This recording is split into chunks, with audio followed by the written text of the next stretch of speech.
Educación inclusiva, una realidad en construcción. Esta realidad en la educación, particularmente en la inclusiva, tiene como elementos que constituyen en sí mismos un adhesivo para que pueda irse realizando. Son la diversidad, la humanización, la inclusión, los valores y la paz. En ese sentido podemos decir que estamos educando en el respeto a la diversidad como base, como si fueran esos hoyos, esas zanjas para poder hacer una construcción. La base de toda educación, el respeto a la diversidad. Pero tenemos que ver entonces qué es la inclusión. Cuando decimos inclusión, esto es la mejor oportunidad que se tiene, que tenemos los seres humanos para aprender sobre la diversidad de las diversas formas de las personas y sobre lo que significa ser un humano, las diversas formas de vida. Y en ese sentido podemos entonces mencionar la diversidad de lenguas, la cultura, la religión de las personas, el sexo, la discapacidad o la falta de capacidad, las preferencias sexual, el nivel socioeconómico y el marco geográfico, el lugar donde viven las personas.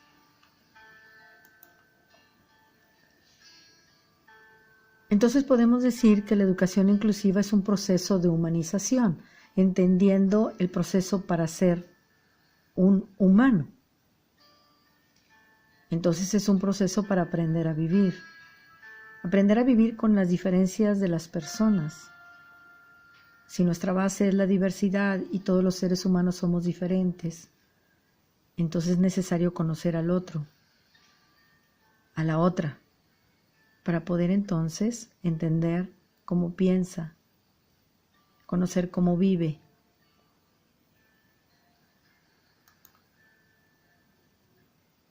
Hablar de una educación inclusiva en las aulas escolares supone respeto, y el respeto empieza por sí mismo, el respeto a uno mismo, el respeto individual, el respeto a los demás.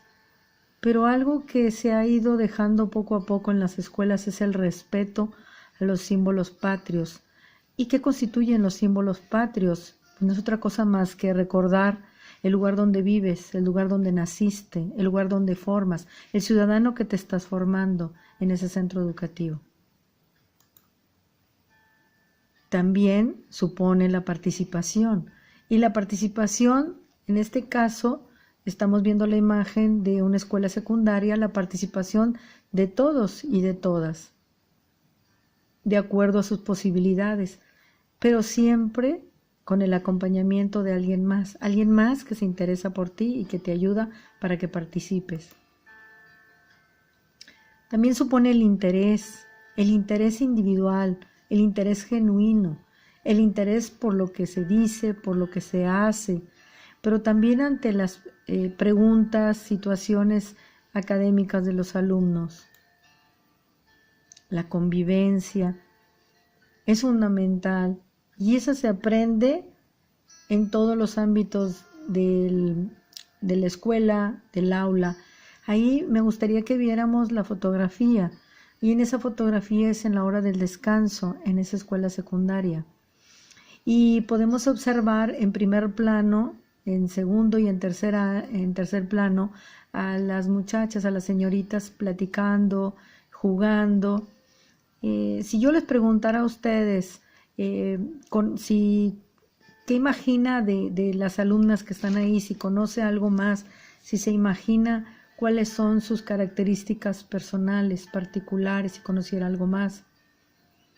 Quizás a ustedes les faltaría credibilidad en el momento que yo les diga que ahí hay una alumna con pérdida auditiva total y que en el tercer plano hay 2 alumnos con pérdida auditiva total y que en la fotografía al lado derecho al fondo hay un alumno autista y que del lado izquierdo en la fotografía al fondo hay un alumno con trastorno con déficit de atención con hiperactividad y que muy próximo al baño saliendo un alumno con un síndrome de X frágil. Pero estamos hablando entonces de las características particulares derivadas de una condición de salud que lo hace que sea necesaria una atención particular. Sin embargo, en este universo, en la imagen que estamos viendo en la fotografía en la hora del descanso, todos son iguales. Como seres humanos, son diferentes. Unos son hombres, otras son mujeres. También son diferentes de edad.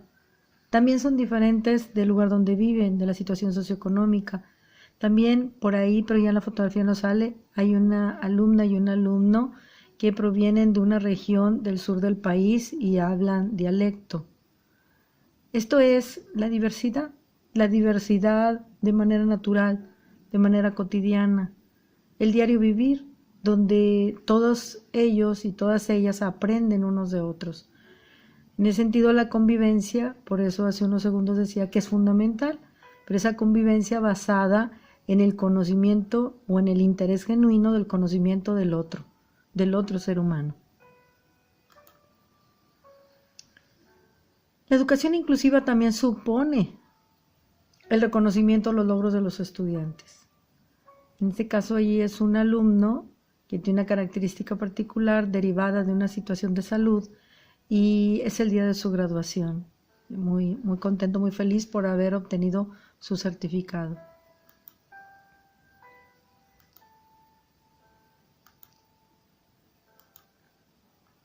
La educación inclusiva, aparte de los supuestos que acabamos de ver, también tiene principios básicos.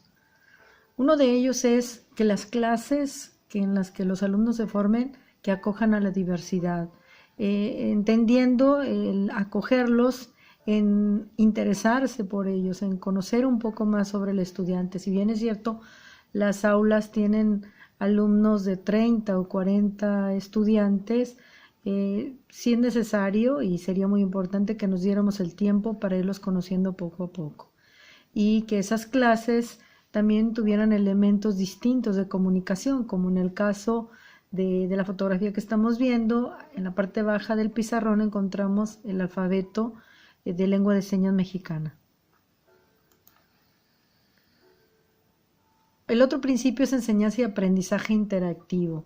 Esto es donde los estudiantes, cuya característica, ahí hay dos en esa fotografía que tienen pérdida auditiva total, una señorita y un joven, tienen también desarrollado lo que es la lectura orofacial y en ese momento están viendo imágenes en las que forman parte de una de las clases sobre biología, tener los materiales, hacerlo interactivo, esa proximidad, ese quitar los bancos también o pupitres para que tengan una comunicación más cercana, también lo hace bastante interesante.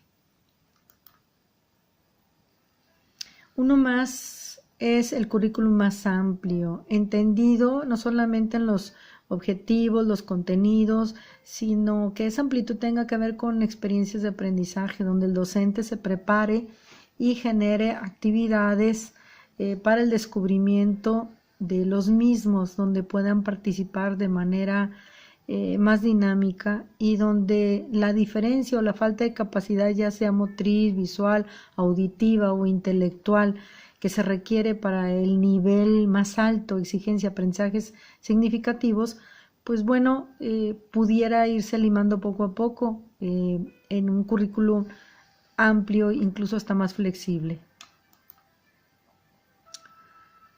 Otro principio es el apoyo a los profesores. Los profesores tienen al inicio de cada ciclo escolar lo que son los talleres generales de actualización docente, en donde en los tiempos recientes la educación básica entonces tiene a lo que es primaria, secundaria y educación especial. Por su parte también la de preescolar en el año pasado ya se integró aquí en México como parte de la educación básica en los talleres generales para la actualización, quedando inmerso lo que es la educación especial, cuyo propósito es desarrollar, implementar los programas, desarrollar las actividades de los mismos de manera corresponsable, en un compromiso compartido en el que el maestro de educación especial tendría más tiempo dentro de las aulas para poder brindar un verdadero acompañamiento a los estudiantes y que no tuvieran esos espacios de segregación en las aulas de apoyo escolar.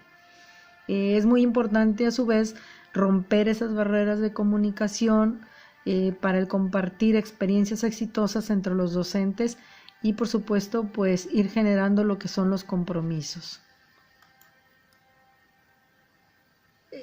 También es importante recordar que, y sobre todo tener presente que los docentes de educación básica también requieren la preparación de lo que son los principios educativos especializados, vamos, más que principios educativos, lo que tiene que ver lo concerniente para dar el acompañamiento a los estudiantes que tengan una falta de capacidad visual, auditiva. En este caso vemos una experiencia de aprendizaje en un centro comercial en el que se les capacitó un número importante de docentes, como lo vemos ahí en la utilización de lo que es el bastón y lo que es el desplazamiento. Del lado derecho está la fotografía donde se hizo otra experiencia. Eran, en este caso, considerando un ser humano que tiene pérdida auditiva total y visual.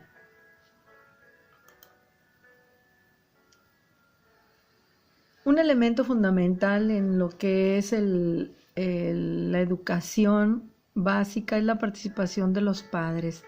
No solamente en preescolar, en primaria, en secundaria, que es muy importante la presencia de los estudiantes también, en nivel medio superior también. Entonces, no solamente a través de los talleres, sino en esa comunicación de manera individual.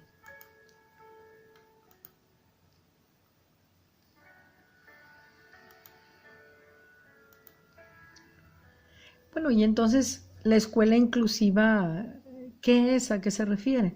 Podemos decir que es un lugar al que todos y todas pertenecen. Y como veíamos algunas imágenes, pudiéramos estar pensando que hay aceptación y hay apoyo por los demás compañeros y los miembros de la comunidad escolar, para que tengan sus necesidades educativas satisfechas, pero no solamente de quien tiene una falta de capacidad, sino todos. Recordemos que la base que mencionamos al principio pues es la diversidad. En ese sentido estaríamos hablando de 3 rasgos esenciales para que se dé una escuela inclusiva.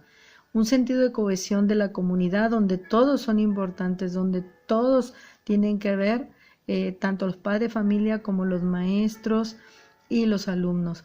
Aceptar que todos somos diferentes, aceptar la diferencia como un rasgo característico del ser humano es fundamental. Y por supuesto la respuesta educativa a las necesidades individuales. Estamos hablando de toda la población escolar. Y bueno, pues estaríamos hablando de que esas características ahora del aula inclusiva, estaríamos en un primer momento una filosofía. Y en esa filosofía estamos hablando de una filosofía también axiológica. Si esa filosofía es plantearnos la diversidad humana, también va acompañada de valores.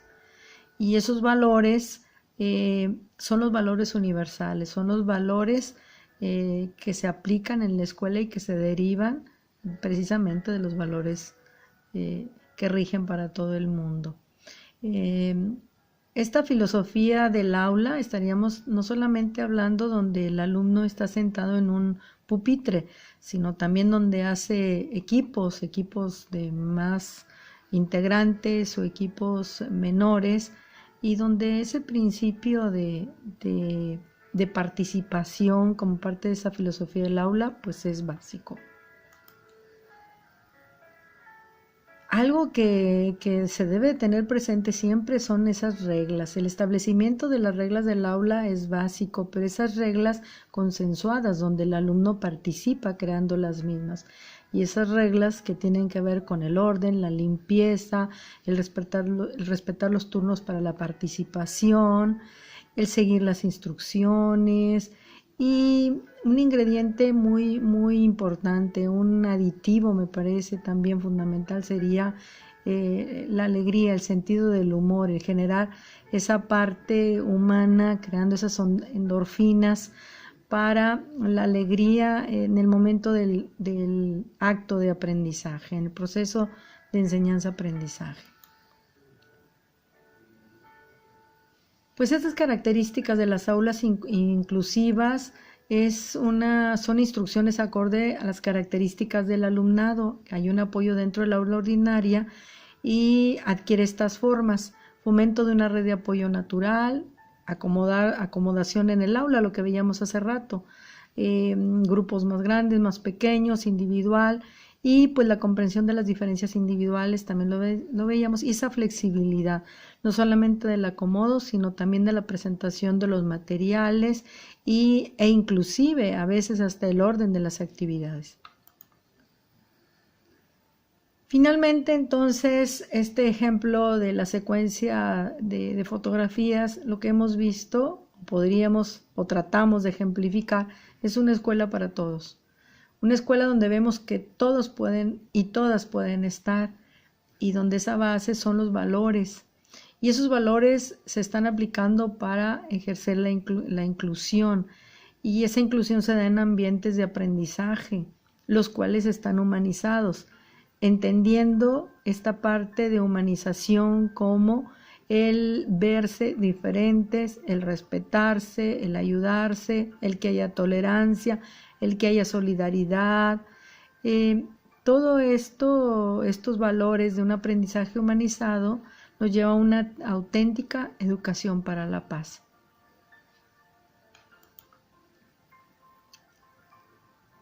Pero hay algo más, vemos un tema pendiente.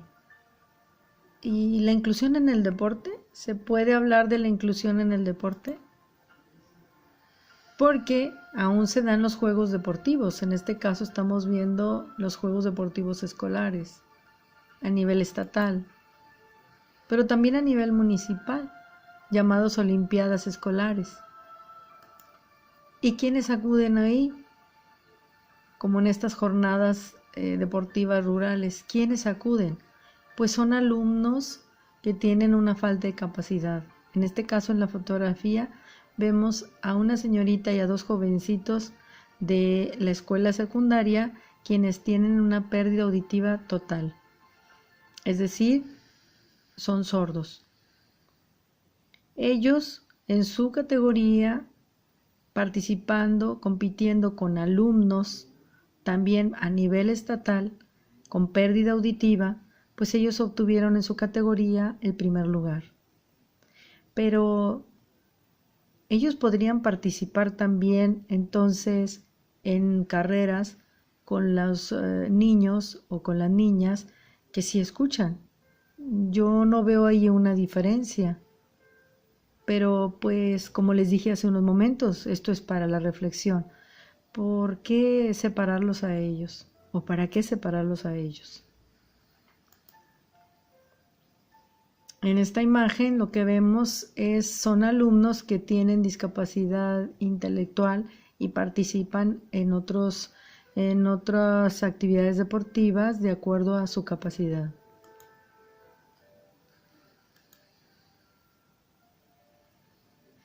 Y bien, como lo mencioné hace unos segundos, esto queda para la reflexión. Me quedé pensando en cuanto a la inclusión en el deporte, y cuando decimos que está en construcción, pues es una construcción permanente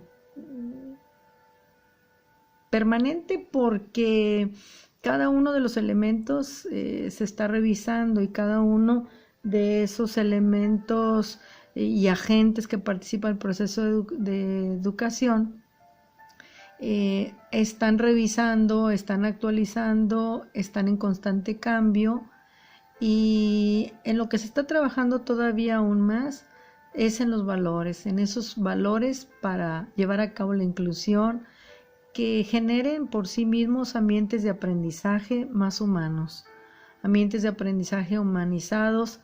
Y sin lugar a dudas, lo que se pretende es más amplio, lo que se pretende es una construcción mucho más amplia. Esto es una educación para la paz.